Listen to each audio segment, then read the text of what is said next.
దేవుడు ఈ లోకానికి వచ్చాడు. ఈ లోకంలో మనం ఎలా జీవించాలో బోధించాడు. తర్వాత శిలువ మీద మన కొరకు చనిపోయాడు. చనిపోయిన తర్వాత 3వ రోజు నాడు మృత్యువును జయించి జయశీలుడుగా లేచాడు అనే ఇదే సువార్తని ఏ వ్యక్తి అయితే మనస్ఫూర్తిగా నమ్మి యేసుక్రీస్తుని ఆరాధిస్తూ ఉంటాడో ఆయన మీద అచంచలమైన విశ్వాసాన్ని ప్రకటించిన వ్యక్తిగా నీవు ఈ లోకంలో కనబడతావు. దేవుడు మరణాన్ని జయించిన మృత్యుంజయుడిగా నువ్వు ఎప్పుడైతే ఆయన శక్తి, అపారమైన సామర్థ్యాన్ని, ఆయన సర్వశక్తి గల దేవుడని నువ్వు ఎప్పుడైతే విశ్వసిస్తావో ఆయనకి చేసే ప్రార్థనలో నమ్మకత్వం ఉన్నది. ఆయన అడిగేటప్పుడు నీకు ఒక విధమైన బలమైన నమ్మకం ఉన్నది. నీవు మృత్యువును జయించావు కదా, ప్రపంచంలో ఏ వ్యక్తి ఎదిరించలేనిది, ఏ వ్యక్తి సాధించలేదు కదా, దాని నుంచే నువ్వు జీవితాన్ని సాధించిన వ్యక్తివి కాబట్టి మా జీవితాల్లో కూడా మాకు ఏ కష్టం వచ్చినా, నష్టం వచ్చినా, బాధ వచ్చినా మా జీవితాంతము నేను నమ్ముకుంటే నీవు నన్ను కూడా రక్షించగలవు, దాని నుంచి తప్పించి సంరక్షించి నా జీవితంలో సంతోషాన్ని ఇవ్వగలవని ఏ వ్యక్తికి మనస్ఫూర్తిగా నమ్మి ఆయన విశ్వసిస్తారో వాళ్ళ జీవితంలో ఎప్పుడు సంతోషం ఉన్నది, ఎప్పుడు ఆనందం ఉన్నది.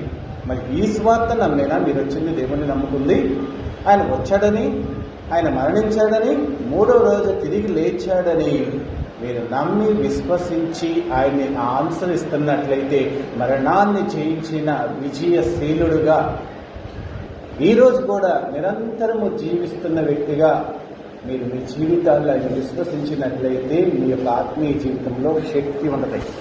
ఈరోజు ఆయన లేచాడని ప్రకటించడము కాదు, కానీ ప్రతి ఆదివారం నాడు పునరుత్థాన దినం కింద ఆయన లేచిన దినాన్ని గుర్తు చేసుకుంటూ యేసుక్రీస్తుని ఆరాధిస్తాం. ఏదో ఇది యాంత్రికంగా ఏదో క్యాలెండర్ ప్రకారము క్రైస్తవ్యంలో ఒక ఆనవాయితీగా వస్తుంది కాబట్టి ఈరోజు పునరుత్థానం అని అదొక సబ్జెక్టు చర్చించుకుంటున్నారే కానీ యేసుక్రీస్తు లేచాడు అని సమస్త సృష్టిలో ఉన్న ప్రతి వ్యక్తి 2000 సంవత్సరాల నుంచి నమ్ముతూనే ఉన్నారు, విశ్వసిస్తూనే ఉన్నారు. యేసుక్రీస్తుని తమ దేవుడిగా ఉండి తమ భక్తి విశ్వాసాన్ని ప్రకటిస్తూ సమాజంలో ఆయనకి ఇష్టమైన బిడ్డలలాగా జీవిస్తూ ఉన్నారు. మరి ఇప్పుడు ఆయన లేచాడని అందరూ నమ్ముతున్నప్పుడు మరలా లేచాడని బైబిల్లో ఉన్న వచనాలే మనం చెప్పుకోకుండా లేచాడని నువ్వు విశ్వసిస్తున్నావు కదా, 100% ఇక్కడ ఉన్న వాళ్ళంతా యేసుక్రీస్తు తిరిగి లేచాడు, ఈరోజు ఇంకా జీవించే ఉన్నాడని నమ్ముతున్నారు కదా. నమ్ముతున్నప్పుడు ఇంకా బైబిల్లో ఆయన లేచాడు అనే వచనాన్ని మళ్ళీ ప్రవక్తలు ప్రకటించారు, ప్రవక్తలు పెట్టింది యేసుక్రీస్తు తిరిగి లేచాడని బైబిల్లో ఉంది, నువ్వు విశ్వసిస్తున్నావా అని విశ్వసించమని మరలా నేను చెప్పడంలో అర్థం లేదు. కాబట్టి అలా లేచిన వ్యక్తి నీ నుంచి ఏం కోరుకుంటున్నాడు అనేది మనం మాట్లాడుకుందాం. అపోస్తలుల కార్యంలో 3వ అధ్యాయము 15వ వచనం చదువుకున్నాం. 14-15 చదువుకున్నాంలే. 14-15 వచనాలు. అపోస్తలుల కార్యములు 3వ అధ్యాయము 14-15 వచనాలు. మీరు పరిశుద్ధుడును నీతిమంతుడునైన వారిని నిరాకరించి నరహంతకుడైన మనుషుని మాకు అప్పగింపుమని అడిగితిరి. మీరు జీవాధిపతిని చంపితిరి, కానీ దేవుడు ఆయన మృతుల్లోంచి లేపెను, అందుకు మేము సాక్షులము. ఇప్పుడు నువ్వు చేయాల్సింది ఏంటి? జీవాధిపతిని వాళ్ళు చంపేశారు, కానీ దేవుడు తన యొక్క అనాది సంకల్పంలో ప్రణాళికలో ఉన్న దాని ప్రకారము ఆయన్ని లేపాడు. ఆయన ప్రజెంట్ లివింగ్ గాడ్, జీవిస్తున్న ప్రజెంట్ కూడా నిత్యము జీవిస్తున్న దేవుడు ఇప్పటికీ మన మధ్యన ఉన్నాడు. మన కోసం ఆయన మనం చేసే ప్రార్థన వింటాడు, మనతో వాక్యం ద్వారా మాట్లాడుతూ ఉంటాడు, మన జీవితాల్లో సంతోషాన్ని ఇస్తాడు, మనల్ని సర్వసత్యంలోకి నడిపిస్తాడని ఒక బలమైన నమ్మకంతో నీవు ఆయన నమ్ముకుంటున్నావు. కాబట్టి ఆ నమ్మకాన్ని నువ్వు సాక్షిగా ఉండి ప్రకటించాలి అనే విషయాన్ని మనం తెలుసుకున్నాం. ఇందాక సహోదరి పాడుతుంది, ఆకాశంలో నీవు దేవదూతల చేత ఆరాధించబడుతున్నావు, ఇక్కడ మేం చేసే ఆరాధనలు కూడా నీవు అంగీకరించు దేవా అని చెప్పి ప్రార్థన చేస్తుంది. అంటే స్టిల్ ఇప్పుడు కూడా ఆయన ఆకాశంలో పరలోకంలో ఆయన కోట్ల కొలది దేవదూతల చేత ఆరాధించబడుతున్న వ్యక్తిలాగా ఉన్నాడు.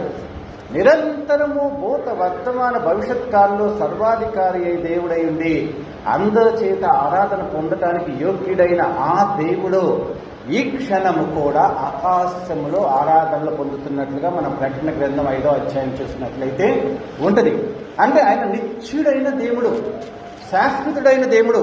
నువ్వు ఇక్కడ ఆరాధిస్తుంటే ఆకాశంలో ఉండి అక్కడ కూడా దేవదూతల యొక్క ఆరాధన పొందుతూ 24 పెద్దలు ఆరాధన పొందుతూ నిరంతరము జీవించే దేవుడిగా ఉండి నీ ఆరాధనని అంగీకరించడానికి యోగ్యుడు. కాబట్టి అంత పవిత్రమైన పరిశుద్ధమైన స్థలంలో నీవు కోట్ల కొలది దేవదూతల చేత 24 పెద్దల చేత శరాపుల చేత ఆరాధించబడుతున్న నీవు ఈ యొక్క పునరుత్థాన దినము నాడు, ఆదివారం నాడు మమ్మల్ని మేము తగ్గించుకొని నీ పరిశుద్ధ స్థలంలో ఉండి మేము చేసే ప్రార్థన కానీ, మేము పాటలే కీర్తించే కీర్తనలు కానీ, లేదా మేము చెప్పుకునే వాక్యాన్ని కానీ నీవు కూడా విని అంగీకరించి మమ్మల్ని ఆశీర్వదించుదేవా అని మేము ఆయన్ని ఆరాధించడానికి కావాల్సిన యోగ్యతనిచ్చాడు. ఎందుకంటే ఆయన లివింగ్ గాడ్, నిత్యము జీవించే దేవుడిగా ఉంటాడు. ప్రకటన గ్రంథము 1వ అధ్యాయము 8వ వచనం చదువుకున్నట్లయితే, ఆల్ఫయు ఒమేగయు నేనే,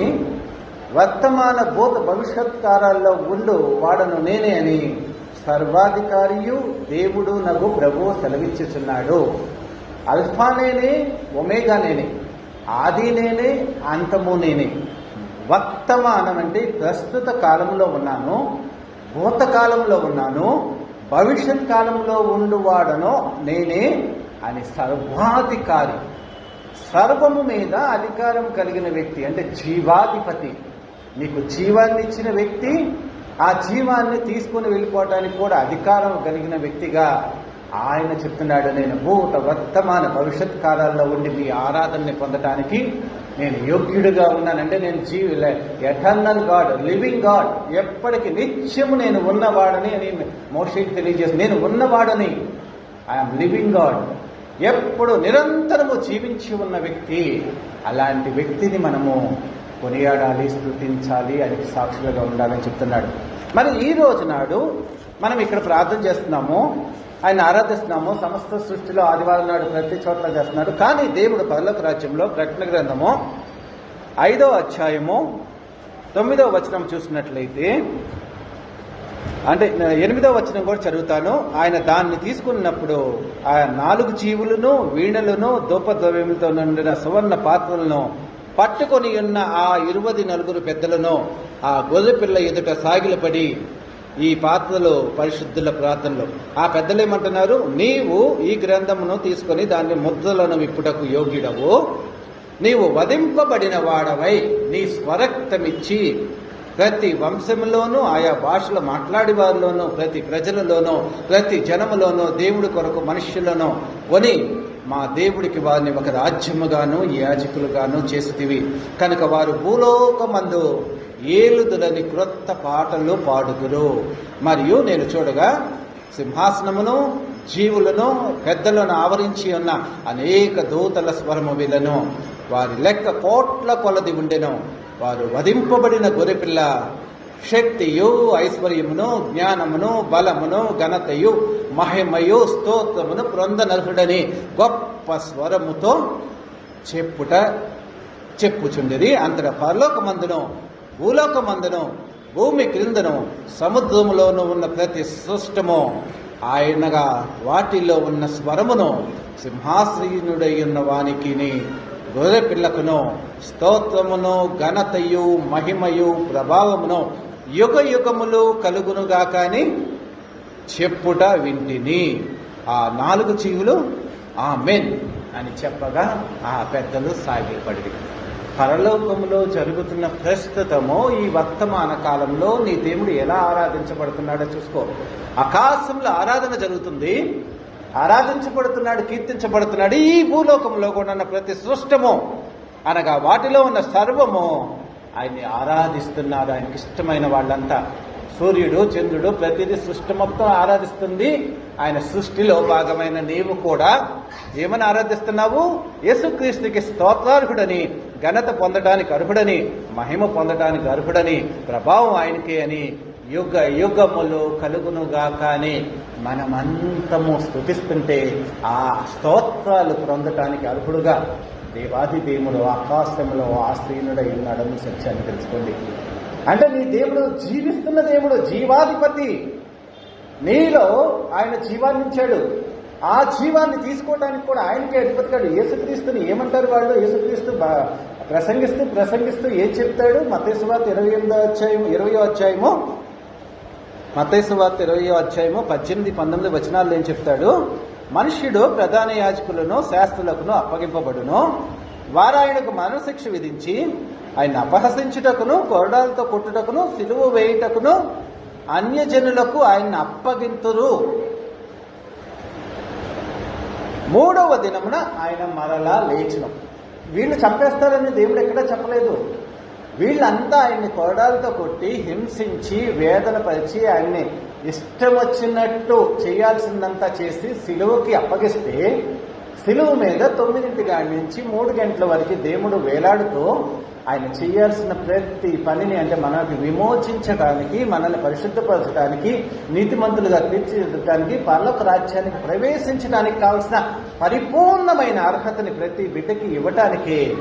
అంటే ఈ రోజు నువ్వు పుడుతున్నావని చెప్పి నీ కొరకు నా కొరకు ఈ జనరేషన్లో మనం ఉన్నాము. మనందరి కోసం 2000 సంవత్సరాల క్రితమే చనిపోయాడన్న సత్యాన్ని తెలుసుకో.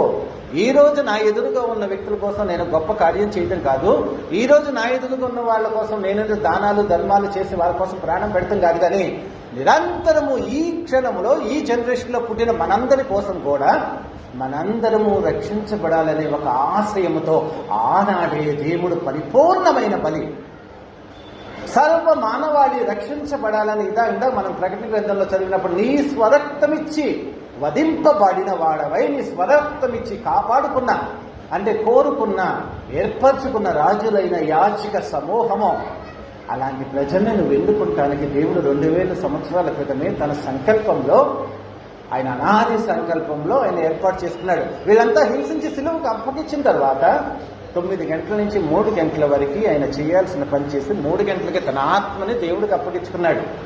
తను చనిపోయినట్లు కాదు, శారీరకంగా తన యొక్క ప్రాణాన్ని విడిచాడే కానీ తన ఆత్మని దేవుడికి అప్పగించుకున్నట్లుగా 7వ మాట ఉంటుంది.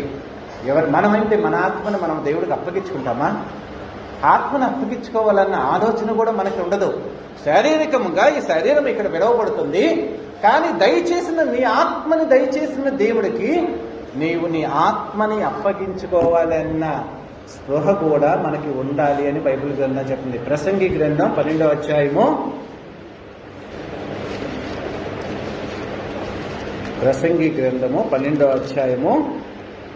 7వ వచనం చదువుకున్నాము. మన్నైనది వెనుకటి వలె మరలా భూమికి చేరును, ఆత్మ దాన్ని దయచేసిన దేవుడి యొద్దకు మరలా పోవును. ఆత్మని ఎవరు దయచేశారు? దేవుడు దయచేశాడు.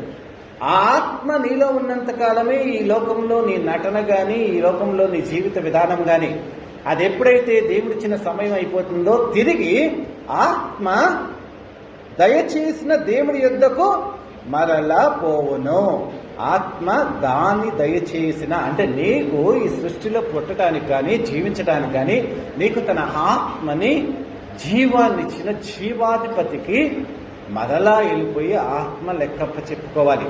శరీరం మాత్రమే ఇక్కడ ఉండిపోద్ది, ఆత్మ దయచేసిన దేవుడి దగ్గరికి వెళ్తుంది. ప్రియమైన దేవుడి బిడ్డలారా, అలాంటి ఆత్మ దేవుడు తన యొక్క తండ్రికి అప్పగించుకుంటే తండ్రి చిత్త ప్రకారము మరలా ఆయన చెప్పినట్ల 3వ దినం నాడు నేను లేతునంటే తన యొక్క సార్వభౌమాధికారములో తనకు కలిగిన అద్భుతమైన శక్తి సామర్థ్యాలతో మరలా ఆ శరీరంలో ప్రవేశించి దేవుడు మృత్యుంజయుడిగా తిరిగి లేచినట్లుగా ఉంటాయి. అంటే నీ జీవితంలో కూడా నీ జీవితం మీద, నీ ఆత్మ మీద నీకు నియంత్రణ ఉండి దాన్ని దేవుడు ఆధీనంలో ఉంచినట్లయితే ఎటువంటి సాతానుకు కానీ లోకంలో ఏ వ్యక్తికి కానీ దాని మీద అధికారం ఇవ్వకుండా నీ ఆత్మని పరిశుద్ధముగా ఉంచి దాన్ని దయచేసిన దేవుడికి దానికి అప్పగించగలిగిన పరిశుద్ధత, పవిత్రత నీవు కలిగి ఉంటే నీ జీవితంలో నీ నోటి నుంచి వచ్చే మాట కూడా నెరవేరుతుంది. అదే వాగ్దానం అవుతుంది, అదే నెరవేర్చబడుతుంది అన్న సత్యాన్ని తెలుసుకో. యేసుక్రీస్తు కూడా చనిపోయాడంటే శిలువ మీద చనిపోయాడు, శారీరకంగా చనిపోయాడు, కానీ ఆత్మ తండ్రికి అప్పగించుకుంటే మరలా అప్పగించుకున్న తండ్రి ఆత్మ తిరిగి వచ్చి శరీరంలోకి ప్రవేశించి తిరిగి మృత్యుంజయుడై మనకి ధైర్యాన్ని ఇచ్చాడు. ఆ విషయము శిష్యులకు తెలిసింది. ఆ విషయం శిష్యులంతా స్పష్టంగా చూశారు. ప్రపంచ మానవాళికి ఈరోజు ప్రకటించబడుతుంది ఏంటంటే, మృత్యువును జయించిన జయశీలుడుగా నీ దేవుడు ఉన్నాడు. ఆయన్ని ఎప్పుడు ప్రకటించాలి అనేది సత్యాన్ని మీరు తెలుసుకోవాలి. ఆ సత్యాన్ని ప్రకటించాలి. నా దేవుడు విజయశీలుడు, నా దేవుడు మరణం మీద అధికారం ఉంది, సర్వ సృష్టిలో ప్రతి దాని మీద అధికారం ఉంది, మనుషులు మరి ముఖ్యముగా భయపడే మరణం మీద అధికారం ఉంది. కాబట్టి నేను చనిపోయినా కానీ నా ఆత్మ మీద అధికారం కలిగిన ఆ దేవుడికి ఆత్మనిస్తాను. కాబట్టి ఆయనతో నిరంతరము పరలోక రాజ్యంలో ఆయన సన్నతించేటట్లుగా నా ఆత్మ ఉంటుంది అనే సత్యాన్ని తెలుసుకోండి. ఈస్టర్ అంటే ఈ యొక్క పునరుత్థాన దినము, రిసరెక్షన్ డే. దీని యొక్క ముఖ్య ఉద్దేశం ఏంటో తెలుసా? తండ్రికి ఎలాగైతే ఆత్మని అప్పగించి తర్వాత తను మృత్యుంజయుడిగా లేచాడో, ఈ లోకంలో నీ యొక్క ఆత్మని కూడా పరిశుద్ధంగా తండ్రి యొక్క ఆత్మీయ జీవితంలో నీవు నడుపుకున్నట్లయితే తిరిగి మరలా పునరుత్థానుడైన యేసుక్రీస్తు శిష్యుడిగా తన కుమారుడిగా నీవే కూడా అదే ఆధిపత్యాన్ని, అదే జయాన్ని, అదే బలాన్ని నీ జీవితంలో ప్రదర్శించి నీవు కూడా పునరుత్థానుడుగా లేచి తండ్రితో పాటు సదాకాలము జీవిస్తావన్న సత్యాన్ని తెలుసుకోండి. సిలువ మీద దొంగతో ఏం చెప్తాడు? నేడే నీవు నాతో పాటు పరదేశంలో ఉండు అంటాడు. మరి సిలువలో దొంగ ఆత్మ ఎక్కడికి వెళ్ళింది? నేనే నీవు నాతో పాటు పరదేశంలో ఉండు అన్నాడు. దేవుడి యొక్క ఆత్మ ఎక్కడికి వెళ్ళినట్లు? పరదేశకి వెళ్ళింది, పరలోకానికి వెళ్ళింది. ఆ పరలోకానికి తను వెళుతూ సిలువ మీద ఉన్న ఒక మానవ మాత్రుడిని కూడా, ఆత్మని కూడా రక్షింపగలిగిన వ్యక్తిగా మరణించిన తర్వాత తన ఆత్మని జీవములోకి తీసుకెళ్లి వెలిగిన జీవాధిపతిగా సిలువ మీద నిరూపించుకున్నాడు. తన్ను తాను మొదల మృత్యుంజయుడిగా చేసుకోవటం కాదు, కానీ తన కోసం జీవించి తన కోసం యథార్థంగా జీవించే వ్యక్తుల జీవితాల్లో కూడా వాళ్ళ ఆత్మల్ని కూడా రక్షించగలిగిన జీవాధిపతిగా పరదేశకు తీసుకెళ్లిన సామర్థ్యం కలిగిన వ్యక్తిని నేను అని ప్రపంచానికి సిలువ మీద నుంచి చూపించి, నేనే జీవాధిపతిని, నీకు ఆత్మనిచ్చేది నేనే, ఆత్మ మీద అధికారం నాకే ఉంది, ఆత్మని దయచేసిన దేవుడి దగ్గరికి తీసుకెళ్లగలిగిన అధికారము కూడా నాకే ఉందని సర్వ మానవాడికి తన సార్వభౌమాధికారాన్ని తెలియజేసిన గొప్ప దేవుడుగా నీ దేవుడు ఉన్నాడు. ఏమైనా దేవుని బిడ్డలారా, యేసు అంటేనే శక్తిమంతుడు, బలవంతుడు, ప్రపంచంలో ఉన్న అత్యుత్తమమైన ప్రతిదీ, అన్నిటికంటే సర్వాంతర్యామి అయ్యుండి సర్వాన్ని తన చిత్త ప్రకారం నడిపిస్తున్న దేవుడు అన్న సత్యాన్ని తెలుసుకోండి. ఆయన అంటే అంత అపరిమితమైన విశ్వాసాన్ని నీవు కలిగి ఉండాలి. జీవాధిపతి, జీవింప చేయగలిగిన వ్యక్తి, భూత వర్తమాన భవిష్యత్ కాలాల్లో సర్వాధికారి అయ్యుండి యుగములకు పూర్వమును ఇప్పుడును ఎల్లప్పుడూను సదాకాలము స్థుతులు నందుతూ, ఆకాశంలో స్థుతులు నందుతూ, భూమి మీద మన స్థుతుల మీద ఆసీనుడై ఉన్న జీవము కలిగిన దేవుడుగా ఆయన ఉంటే, ఆ జీవాధిపతిని మేము చంపేశాం కదా అని సంతోషపడుతున్నారు. మీరు జీవాధిపతిని చంపేశారు, కానీ ఆయన మరలా లేచాడు, దానికి మేము సాక్షులం అంటాడు. మనల్ని ఇప్పుడు ఏం చేయమంటున్నాడంటే, ఆయన ఆల్రెడీ లేచిపోయాడు. ఆ సత్యాన్ని మీరు తెలుసుకొని దేవుణ్ణి నమ్ముకున్నారు, మరి నువ్వేం చేయాలి? దానికి మేము సాక్షులము అని ఆయన చెప్తున్నాడు. మరి యేసుక్రీస్తు తిరిగి లేచాక మనకు కూడా ఒక ఆజ్ఞ ఇచ్చాడు. ఏంటంటే, నా గురించి మీరు సాక్షులై ఉండాలి, నేను తిరిగి లేచాను కాబట్టి మీరు సాక్షులై ఉండాలని చెప్తున్నాడు. మీరు సాక్షులుగా ఉంటున్నారా? దేవుడి యొక్క మరణాన్ని ప్రకటిస్తున్నారా? యేసుక్రీస్తు యొక్క గొప్పతనాన్ని మీరు ప్రకటిస్తున్నారా? ఆయన సార్వభౌమాధికారాన్ని మీరు ప్రకటిస్తున్నారా అని దేవుడు మిమ్మల్ని అడుగుతున్నాడు. ఎందుకంటే అంత గొప్ప వ్యక్తిని, మరణాన్ని జయించి మృత్యుంజయుడిగా, జయశీలుడిగా మరణాన్ని ఓడించి లేచిన దేవుడిని నమ్ముకున్న బిడ్డలుగా మీరు ఆయన మరణాన్ని ప్రచురిస్తున్నారా లేదా అనేది దేవుడు అడుగుతున్నాడు. అలా ప్రకటించమని మనకు ఆజ్ఞ ఇచ్చాడు. ప్రకటించమని ఇచ్చిన ఆజ్ఞని వీళ్ళు తూచా తప్పుకోకుండా పాటిస్తూ మేము దానికి సాక్షులమని ఇశ్రాయేలు అపోస్తలు ప్రజలు చెప్తున్నారు. నీవు సాక్షిగా ఉన్నావా లేదా అనేది నిన్ను ప్రశ్నించుకో. అపోస్తల కార్యంలో 1వ అధ్యాయం 7వ వచనం 8వ వచనం చూసినట్లయితే, దేవుడు పునరుత్థానం తర్వాత వాళ్ళకి 40 దినాలు కనబడుతూ ఆరోహణలో వెళ్ళిపోయేటప్పుడు శిష్యులకు ఇచ్చిన ఆజ్ఞ ఏం చెప్తున్నాడంటే, ఆయనను పరిశుద్ధాత్మ మీ మీదకి వచ్చినప్పుడు మీరు శక్తి నొందెదలు కనుక మీరు యెరూషలేములోను యూదయ సమరయ దేశములందరిలో భూదిగంతముల వరకును నాకు సాక్షులై ఉందురు. ఆరోహణమై వెళ్ళిపోతున్నాడు, చనిపోయి లేచాడు, తండ్రి దగ్గరికి వెళ్ళిపోయాడు. ఇది ప్రత్యక్షంగా చూస్తున్నారు. మనం విశ్వసించేది కూడా దాని మీదే. మన నమ్మకం అంతా ఒకానొక నాడు ఆయన్ని మేము ఎదుర్కొంటాము, ఈ జీవితం అనంతరం ఆయన్ని ఎదుర్కొంటాము అనే సత్యముతోనే మనం దేవుణ్ణి నమ్ముకుంటున్నాం. అందుకు నీవు సాక్షిగా ఉండు, నా దేవుడు ఈ లోకానికి వచ్చాడు, మంచి మార్గాన్ని బోధించాడు, నీతిగా జీవించమన్నాడు, సిలువలో చనిపోయాడు, ఆయన చనిపోయిన ఆ రక్త ప్రోక్షణ ద్వారా మనమంతా నీతిమంతులుగా తీర్చిదిద్దబడతాము, మరణాన్ని జయించిన జయశీలుడుగా ఆయన లేచాడు, నీకు నాకు కూడా మరణం మీద విజయాన్ని ఇచ్చాడు, మరణము మీద విజయాన్ని నీకు నాకు దయచేశాడు.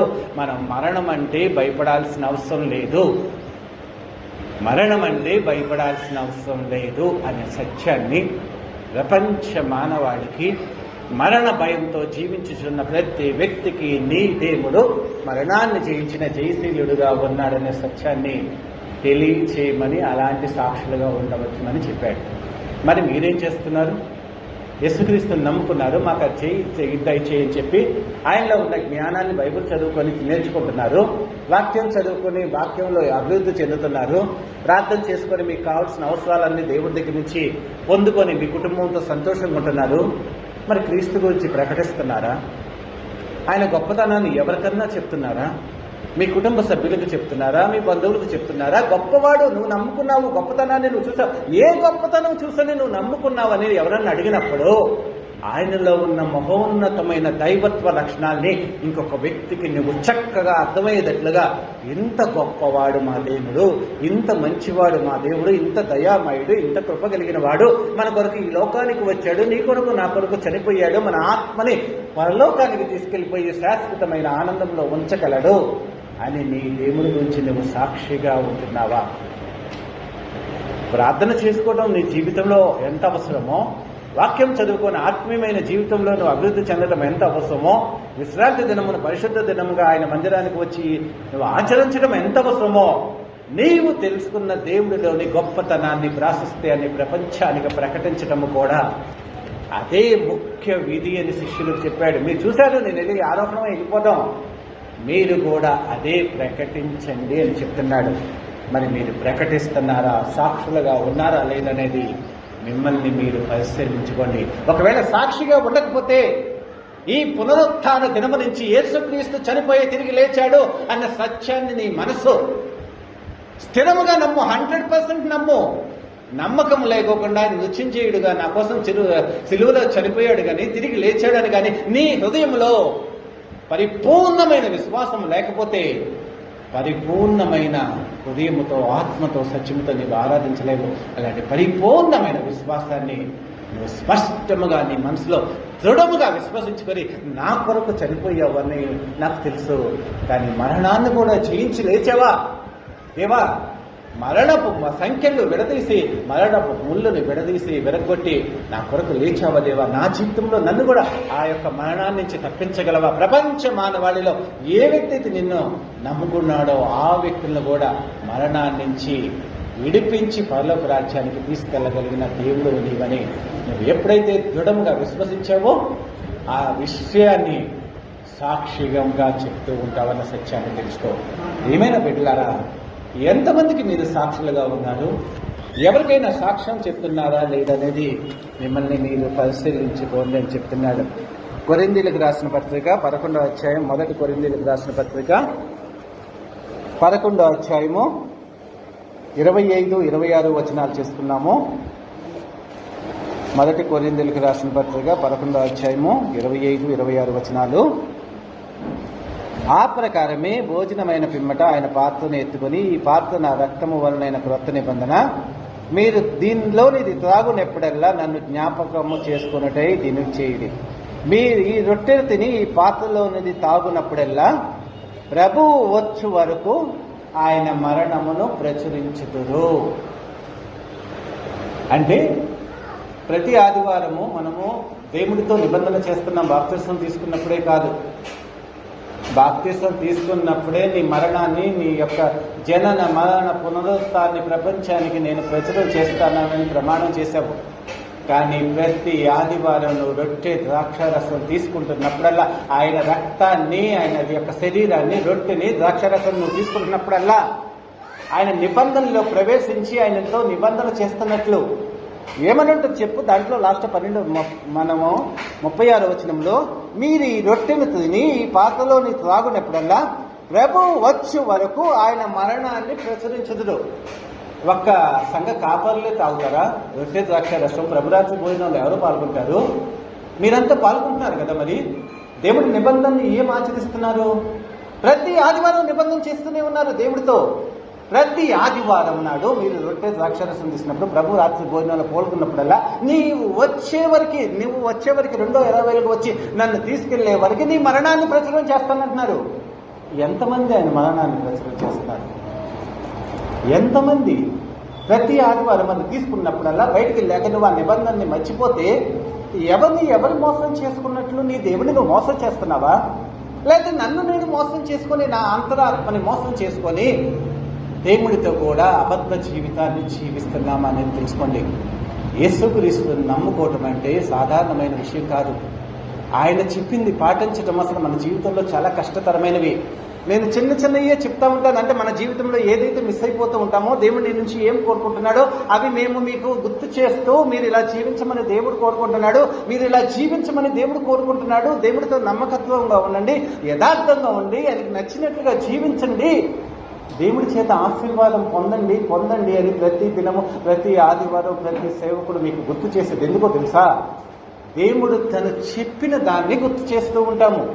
ఇలా ఉంటే దేవుడు ఆశీర్దిస్తాడు. దేవుడు నీకు ఇలా కదా చెప్పింది, దేవుడి నిబంధనలు ఇలా కదా నువ్వు ప్రవేశించింది, బాప్తిసం తీసుకున్నప్పుడు ఇలా కదా, ఆదివారంకి వచ్చినప్పుడల్లా నువ్వు ఇలా ఉండాలి కదా, భగవద్గీత భోజనం తీసుకున్నప్పుడల్లా ఇలా ఉండాలి కదా అని చెప్తే, మీరు దాన్ని వినినప్పుడు ఒకానొక రోజైనా నీ హృదయంలో మంట కలిగి, నా దేవుడు నా నుంచి కోరుకుంటున్నది ఇదే కదా, ఆయన కోట్లు కోరుకుంటాడా, నీ నుంచి ఆస్తి కోరుకుంటాడా, లేదా ఏం కోరుకుంటాడు? నీ బిడ్డలు కోరుకుంటాడు, ఏం కోరుకుంటాడు? నీ నమ్మకత్వాన్ని కోరుకుంటాడు, నీ జీవిత విధానంలో ఆయనకు స్థానాన్ని ఇవ్వటం కోరుకుంటాడు, ఆయన్ని ప్రకటించడం కోరుకుంటాడు, ఆయన కోసం సజీవమైన సాక్షిగా ఉండటమే కోరుకుంటాడు. ఇంతే కదా నేను కోరుకుంటున్నాను దేవుడు అంటే.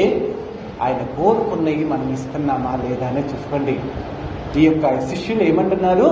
మీరు జీవాధిపతిని చంపారు కానీ ఆయన తిరిగి లేచాడు, అందులకు మేము సాక్షులము అని చెప్తున్నాడు. మరి మీరు ఆయన గురించి సాక్షులుగా ఉంటున్నారా లేదని చూడండి. ఆయన చనిపోయాడు, తిరిగి లేచాడు, 2000 సంవత్సరాలు అయిపోయింది. ఇంకా అదే సమాధి దగ్గర కూర్చొని మా కోసం చనిపోయి తిరిగి లేచాడని ప్రతి సంవత్సరము చదువుకోవడం, బైబిల్ చదువుకున్నప్పుడు చదువుకోవడం కానీ, నేను తిరిగి లేచిన విషయాన్ని మీరు ప్రకటించండి అని ఆ రోజు ఆయన చూసిన వ్యక్తులకు చెప్పాడు. మరియం మగ్దలేని మరి కానీ శిష్యులకు కానీ అదే నీకు ఈ రోజు నాడు సందేశం చెప్తున్నాడు. ఆ విషయం తెలుసుకున్న మీరు ప్రకటించండి, సాక్షులుగా ఉండండి. మా దేవుడు మృత్యుంజయుడు, మా దేవుడు సమాధిని గెలిచి విజయశీలుడుగా లేచిన దినము కాబట్టి ఆయన యొక్క మరణాన్ని నేను ప్రచురం చేస్తానని ఈ ఒక్క రోజున మీరు ఇంకొక వ్యక్తితో దేవుడి యొక్క మరణాన్ని గురించి చెప్పగలరా? ఈ ఒక్క రోజున, ఎక్కడో సంవత్సరంలో 365 రోజులు చెప్పడం కాదు, ఈ ఒక్క రోజున తను తిరిగి లేచిన రోజున మనందరి కోసం చనిపోయి తిరిగి లేచి మరణం మీద అధికారాన్ని ఆయన పొందుకొని మరణం మీద మనకే అధికారం ఇచ్చి మరలా లేస్తానని చెప్పిన దేవుడుగా నా దేవుడు ఉన్నాడు అని ఒక్క వ్యక్తికి మీరు ఆ సాక్ష్యం ఇస్తే నిజంగా ఆకాశం నుంచి దేవుడు వీళ్ళ కోసమే కదా అని నీ లోకానికి వచ్చిందో సంతోషపడతాడు.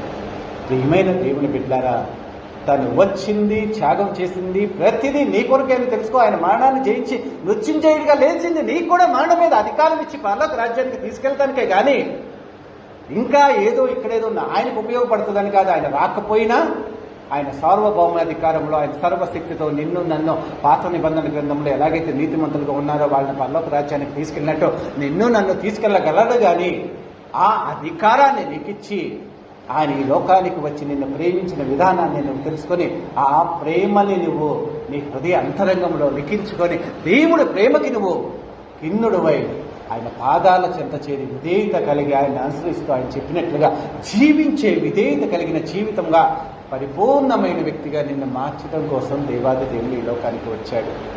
అంతేగాని ఈ లోకంలో ఏదో ఆయన గొప్పగా ఇంకా ప్రశంసించబడాలని రాలా. ఆకాశంలో ప్రశంసించబడుతున్న దానితో పోల్చుకుంటే ఈ లోకంలో ఆయనకు ప్రతిదీ అవమానమే. పుట్టిన కాడి నుంచి చనిపోయేదాకా ప్రతి వ్యక్తి అపహసిస్తూనే ఉన్నారు, ప్రతి వ్యక్తి హేళన చేస్తూనే ఉన్నారు. కానీ దాన్ని అంతా ఎవరి కోసం భరిస్తున్నారు? ఒక కుటుంబం ఉంది, ఆ కుటుంబంలో చాలా బాధలు వస్తాయి, కష్టాలు వస్తాయి. కుటుంబంలో బాంధవ్యము నిలబడటం కోసం మన లోకంలో ఎన్నో అవమానాలు, ఎన్నో హేళనలు అన్నీ ఎదుర్కొని కుటుంబాన్ని కట్టడానికి నువ్వు ప్రయత్నిస్తావు కదా. కుటుంబ బాంధవ్యం నుంచి ఎవరు వెళ్ళిపోతున్నారా, గొడవలు వచ్చినాయి అని కానీ దేని గురించి వచ్చినా అది ఏదైనా కావచ్చు, బంధువుల నుంచి రావచ్చు, నీ కుటుంబంలోనే రావచ్చు, వేరే వాళ్ళ ద్వారా ఏదైనా కానీ వాటన్నిటినీ మరలా దిగమింగి నా వాళ్లే కదా ఈరోజు కాకపోతే రేపు అర్థం చేసుకుంటారు. మనం వీళ్ళ కోసమే జీవించాలి కదా. నా జీవితంలో ప్రేమ లేకపోతే ఎలాగూ, ఓర్పు లేకపోతే ఎలాగూ, సహనం లేకపోతే ఎలాగని నీ కుటుంబాన్ని, బాంధవ్యాన్ని కట్టుకోవడానికి నువ్వెంతో త్యాగం చూపిస్తున్నావు.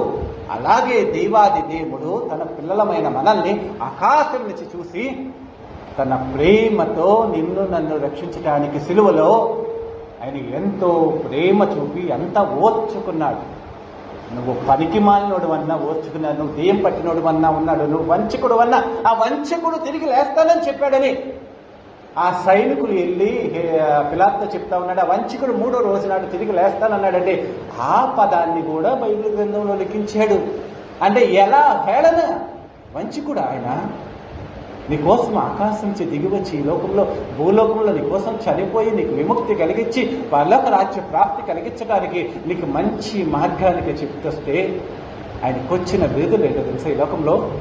ఆయన కాబట్టి నీ కొరకు వచ్చుకున్నాడు. ఆయన కోసం అవసరంలా, నేను వేడుకుంటే అని ఆయన చెప్తాడు. 12 సేనా వ్యూహాలు వస్తాయి, 6,000 మంది దేవదూతలు వస్తారు. వాళ్ళు ఏం చేస్తారో మీకు నేను ప్రత్యేకంగా చెప్పాల్సిన అవసరంలా. ఆ యొక్క తోటలో వచ్చింది ఎంతమంది? 1,200 మంది. మహా అయితే యెరూషలేములో ఆ సైనికులు కానీ వాళ్ళంతా ఎంతమంది ఉంటారు? 1,00,000 మంది ఉంటారు. ఒక్క దేవదూత చాలు.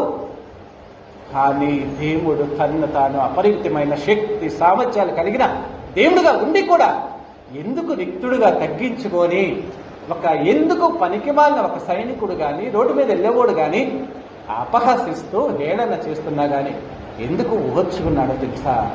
మరణాన్ని జయించిన జయశీలుడిగా ఆయన చనిపోతే గాని మృత్యువును జయించి ఆ మృత్యువు మీద అధికారం నీకు నాకు ఇవ్వలేడు. అందుకనే మానవుడుగా చనిపోయి దేవుడి కుమారుడుగా పునరుత్థానుడై లేచి నీకు నాకు విజయాన్ని ఇచ్చాడు. ఆయన చనిపోకముందే ఒక మాట చెప్తాడు. యోహాను సువార్త 11వ అధ్యాయము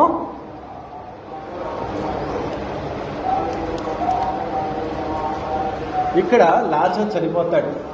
లాజరు చనిపోతే లాజరుని లేపడానికి అప్పటికే 4 దినాలు అవుతాయి. లాజరు చనిపోయినప్పుడు యోహాను సువార్త 11వ అధ్యాయం 25వ వచనంలో ఏం చెప్తాడంటే, యేసు పునరుత్థానమును జీవమును నేనే, నా యందు విశ్వాసముంచువాడు చనిపోయినను బతుకును, బ్రతికి నా యందు విశ్వాసముంచువాడు ప్రతివాడును ఎన్నటికి చనిపోడు. ఈ మాట నమ్ముచున్నావా? ఆ రోజు మార్తని అడిగిన మాట మిమ్మల్ని అడుగుతున్నాడు. ఈ మాట నువ్వు నమ్ముచున్నావా? పైన ఏం రాశాడు ఒకసారి చదవండి అందరూ. పైన ఏం రాశాడు? యేసు పునరుత్థానమును జీవమును నేనే, నా యందు విశ్వాసముంచువాడు చనిపోయినను బ్రతుకును, బ్రతికి నా యందు విశ్వాసముంచు ప్రతివాడును ఎన్నటికి చనిపోడు. ఈ మాట నమ్ముచున్నావా? మీరంతా ఈ మాట నమ్ముచున్నారా? దేవుడి బిడ్డలుగా మీ మాట యేసుక్రీస్తు చనిపోకముందే నేనే జీవాధిపతిని, నేనే జీవము, నేనే పునరుత్థానం అంటే మరణాన్ని జయించి నేను లేస్తానని ఆయన గురించి ఆయనే చెప్పుకున్నాడు. నేనే పునరుత్థానాన్ని, నేనే జీవాన్ని, నేనే జీవాధిపతిని, నీకు ఆత్మని ఇవ్వగలిగిన వ్యక్తిని, నీలోంచి ఆత్మని తీసుకోగలిగిన వ్యక్తిని, నీ మీద సర్వ అధికారము నాకు కలిగిన దేవుడు, నేనే పునరుత్థానము, చనిపోయిన తర్వాత తిరిగి లేచే పునరుత్థాన శక్తి కలిగిన ఏకైక వ్యక్తిని నేనే అని ఆయన చనిపోకముందే ప్రకటించి నేనే పునరుత్థానము, నేనే జీవాన్ని, నా యందు విశ్వాసం ఉంచువాడు చనిపోయినను బ్రతుకును, బ్రతికి నా యందు విశ్వాసం ఉంచువాడు ప్రతివాడు ఎన్నటికి చనిపోడు. నేనే జీవము, నేనే పునరుత్థానం అన్న నీ దేవుడు ఈ లోకంలో భౌతికంగా శారీరకంగా చనిపోయి ఉండొచ్చు, కానీ నిరంతరము ఆయన రాజ్యంలో స్తుతింపబడుతూ జీవము కలిగిన వ్యక్తిగా, జీవించే వ్యక్తిగా ఉన్నాడు. అలాంటి అధికారాన్ని నీకు నాకు ఇవ్వటానికి దేవాది దేవుడు ఈ లోకానికి వచ్చాడు. నీవు ఈ జీవంతో జీవించిన, శారీరంతో జీవించిన నీవు జీవాధిపతి కుమార్తెవి, కుమారుడివే. ఇక్కడ నీవు జీవిస్తూ ఉంటావు. ఉజ్వలమైన నీ ఆత్మని పరిశుద్ధాత్మ శక్తితో జీవింపచేసి జీవము కలిగిన జ్యోతుల్లాగా ఈ లోకంలో జీవిస్తూ ఎంతో సంతోషంగా ఉండడానికి దేవుడు తన పరిశుద్ధాత్మనిచ్చి ఈ లోకంలో తన ఆత్మతో నిన్ను నడిపించడానికి అధికారం ఇచ్చి పరలోకములో ఆయనకున్న అధికారంతో, పునరుత్థాన శక్తి బలంతో నిన్ను కూడా ఆయనకి అప్పుడే ఇచ్చేసేసి నా యందు విశ్వాసం ఉంచవాడు చనిపోయినను మరలా బ్రతికి అధికారాన్ని ఇచ్చేసేసి వెళ్ళిన దేవుడుగా ఉన్నాడు. అందుకే ఆయన విజయశీలుడుగా వచ్చాడు.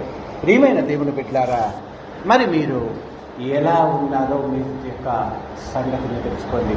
యేసుక్రీస్తు నేనే జీవాధిపతి, నేనే సర్వము, నేనే సమస్తము అని చెప్పిన వ్యక్తి ఈ లోకంలో ఉండగానే చాలామందిని బ్రతికిచ్చాడు.